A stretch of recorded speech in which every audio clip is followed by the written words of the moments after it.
গ্রীষ্মের এক বিকেল বেলায় মিম ও মনিকা তাদের প্রিয় ঘোড়া দুটোকে নিয়ে মাঠে ঘুরতে বেরিয়েছে। তারা ঘোড়া দুটোকে মাঠে ঘাস খাওয়াতে ছেড়ে দেয় আর নিজেরা খেলা করতে চলে যায় পাশের বাগানে। হঠাৎ মিম দেখতে পায় একটি বিশাল বাঘ ধীরে ধীরে তাদের ঘোড়ার দিকে যাচ্ছে। মিম খুব ভয় পায়, কিন্তু মনিকা শান্ত হয়ে বলে, চলো গাছের আড়ালে লুকিয়ে দেখি। তারা দেখে বাঘ ঘোড়াগুলোর সামনে দাঁড়িয়ে গর্জন করছে।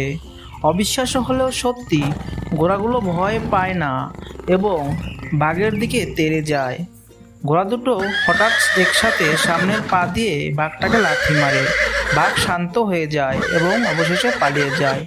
মিমি অবাক হয়ে বলে, ঘোড়া দুটো না থাকলে আজ আমাদের কী যে হতো, তোমরা হলে আসল হিরো।